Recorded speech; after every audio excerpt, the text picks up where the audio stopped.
Jacqueline Diane, and welcome back to my YouTube channel. So I am a graphic designer, hand letterer, artist, and today I wanted to talk about logo design. So logos are extremely important either in business or in self-branding. I wanted to go over 5 questions that you could ask yourself when beginning the logo design process. Now this goes if you want to brand yourself, if you're looking for a personal logo, if you're looking for a startup business, if you're looking to brand a line of clothing. The first thing you'll want to know is what exactly is your company? What does your business do? So if you're an individual like myself, I'm Jacqueline Smith and I'm a graphic designer. You could be a clothing company, you could be a musician, you could be a smoothie bar. All of these fall under a vast variety of genres. So once you get that down, think about within your genre, what does your company do differently? So if you're an artist, maybe you paint primarily in blue. Maybe your clothing line donates to a cause that falls under your company ideal. I sell pillows. You want your main goal, your main genre, as well as any of these small independent details to come across in your brand. That's why it's very important to know what your goal as a company is before you start that logo process. The second question you want to ask yourself is what personality or character do you want your company to exude? What type of descriptive words would you use to describe yourself as an individual or your company? Do you want to promote fun? Do you want to promote professionalism? Is your brand healthy? Is your brand motivational? Is it family oriented, or is it for a single person looking for a night out? This calls into question what style of typography that you're going to use for your logo. So if you are more classic professional based, you might want a serif or sans serif, depending on how modern you are, with very minor tweaks in your logo. Whereas if you're promoting a fun, outdoorsy event or promotion, you might want to go for a more hand-lettered, bouncy type design. Try to pick 1 to 3 character traits. Keep it kind of narrowed because you want it to be very specific to your company. Once you start adding too many descriptive words, then it can almost be applied to any company.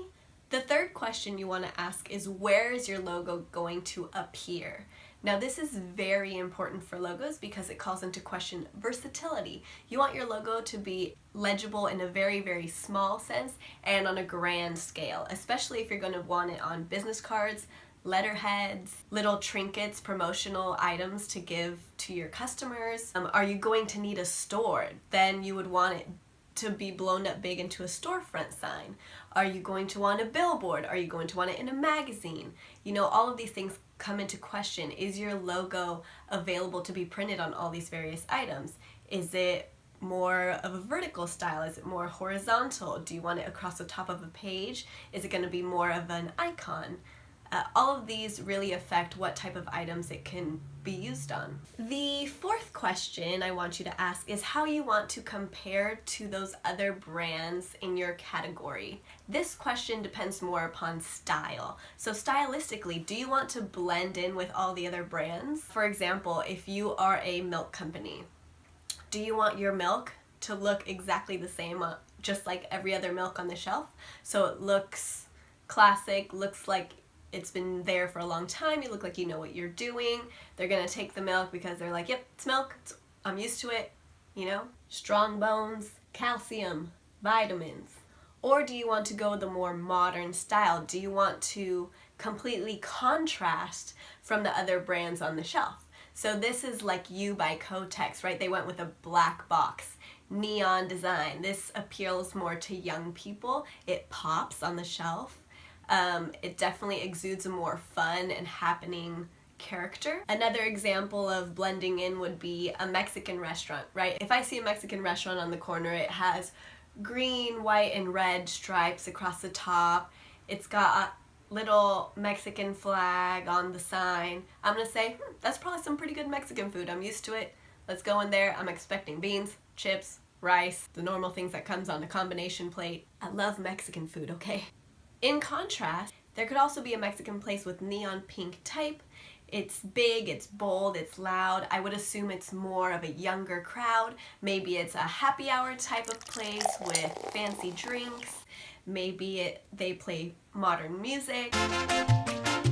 It really depends on the vibe you want to get across. This comparison will also lead you to research other brands in your genre and find out what's appropriate for your company. So if you're a baseball team, most likely you're going to have an illustration of your mascot somewhere within your logo or your brand identity. If you're a law firm that wants to seem professional and like they've been in the business for many years, you're probably not going to want an illustrated character as your main logo mark. The style of your logo mark can have a big influence on where you use your logos and how effective they come across. So it can be an icon, a signature, a typography-based logo. It could be an illustration. It could be a simple shape. It could be a couple of lines. And all of these variations can be successful depending on where and how you use them. So Nike, swoosh, very simple, an icon, and it is iconic, right? Google, typography logo, they're a search engine, it works great. So it really just depends on what kind of company you have and what kind of character you want to put forward. And does your style match and get that across to your audience? My last and final tip for creating a logo / searching for a logo is to close the Word document, stop font searching, and hire a professional. Graphic designers not only have answered all these questions multiple times for various companies, but they have done more research into the market and know all the technical aspects needed to create a successful logo. So a logo can be completely successful. It can drive your business profit way up and make sure that you are successful in the market that you want to be in. A bad logo can definitely influence you in the wrong way. People will think you're unprofessional. It won't look very put together. It's not as inviting. A professional logo will make that consumer feel like they're a part of your brand. They feel like they're joining something that has been around for a little while. It's going to attract them visually, and it's going to make them want to sport your logo on t-shirts, hats, and whatever your product is. Your logo should tell your audience what your company is, what you're all about, what type of style and personality that your company has, and how influential them being a part of your brand can be. If you're a business that wants to collaborate or an individual looking for a logo, check out my links below. You guys can check out my website as well as other works that I've done. You can check my store. Please take a moment to like the video. It really helps. Thank you so much for watching the entire thing. You guys are awesome. Remember to inspire and empower each other. Have a great day. Yes.